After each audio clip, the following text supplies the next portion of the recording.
So on today's video, I'm going to be going through the top 5 modifications that you can do to your Ford Ranger. Starting with number 1, which is going to be your factory airbox. Now there's a YouTube channel called Speed Labs, and they've actually dyno proven that these Ford Ranger airboxes are pretty restrictive from the factory.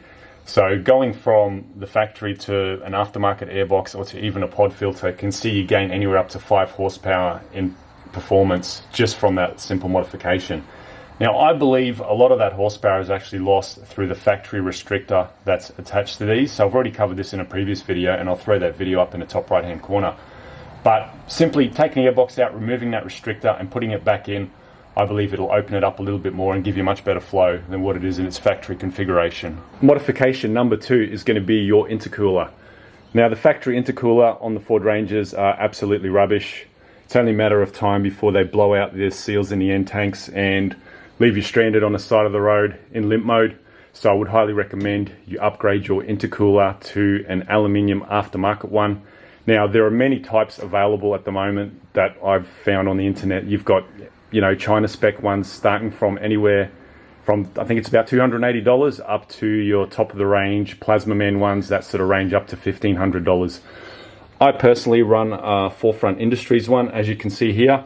These are about $700 brand new.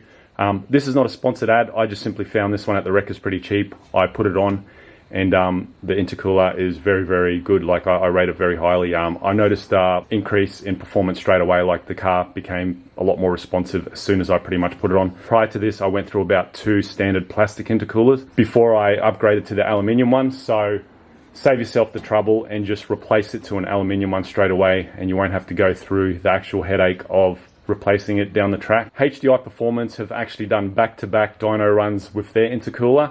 So over the factory, they saw a performance increase of 9 kilowatts at the wheels, which is a pretty good improvement from the plastic standard one. So not only will you get an increase in power, but also it'll help keep your intake air temps down, which is a must for towing, as these aftermarket intercoolers are about double the thickness of the standard intercooler.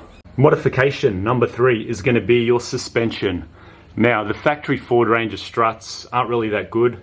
I would highly recommend you upgrade them to an aftermarket coilover, something that's decent quality. Don't go for the China ones because they won't last long. I personally run Bilstein coilovers here, as you can see, with about a 3-inch lift. I think it's maybe 3¼ inch lift. Very good suspension, these ones. Like I haven't had any issues with them. With the factory struts, I think I blew them out within the first 10,000 kilometers of owning my Ford Ranger, as I simply do a fair bit of off-road driving. There's plenty out there on the market. Just make sure you get a pretty decent brand aftermarket one. I would also recommend you upgrade the factory link pins, which are located down the back there. I have covered this in a previous video, but depending on what model Ford Ranger you have, you might run the plastic link pins. So I would recommend checking out that video just to see if you are running the plastic ones or if you've got the steel ones in there. I had the plastic ones, so that was, a no-brainer for me. I actually snapped the plastic ones. Running Super Pro ones now, which are really, really good. They're holding up to the task very well. And yeah, would highly recommend this upgrade. And last but not least, the upper control arm. So this is pretty much a necessity if you're going to lift your car anything up to sort of 3 inches, because you have to run the camber correction control arms. Now, these ones up here are the Super Pro ones. They've got about a 2-inch camber correction on them. So as you lift your car, you'll find that you'll get negative offset, just like the drift cars. So you can either correct them in 2 ways. You can either correct them with the upper control arms, or you can correct them down here by adjusting the lower control arm to take care of that negative camber that you've got. So there's one adjustment here, and then there's another adjustment down the back there. The lower control arms in these are pretty stout. I haven't had any issues whatsoever, and I'm at 360,000 Ks. And I'm still on the factory lower ball joint, so there's still no play in this lower ball joint at all whatsoever. I'm still also on the factory tie rod ends as well, so this is still the original tie rod at 360,000 kilometers. No issues whatsoever, and also the rack is still the factory rack, no leaks at all. So with the rear end, the only recommendation I would make is to install some drop shackles just to raise the car a little bit, because if you're doing the front, you might as well do the back. I was running the factory shocks up until 300,000 kilometers, but I ended up upgrading them to some Fox ones. The factory ones, surprisingly, were still in pretty good condition. So yeah, there's not much really that goes wrong with the rear end. So modification number 4 is going to be full 3-inch exhaust. So these Ford Rangers, they got a pretty restrictive exhaust from the factory. I've covered this in a previous video of mine, and I'll throw the link in the top right hand corner. So in that video I actually went through and just measured the diameter of the exhaust at different spots, and I think in its skinniest point it's sort of tapered down to a 2.25, I think it was, from memory. So that's quite restrictive for something like this. It's got quite a big catalytic converter on it as well.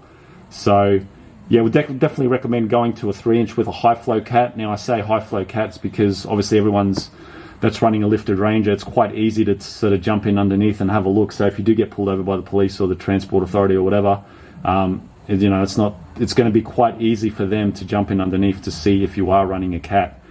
And the other benefit of the cat is it also silences it a little bit. So if you were to run like a full 3-inch, no muffler or no cat or whatever, I think it'd be quite loud.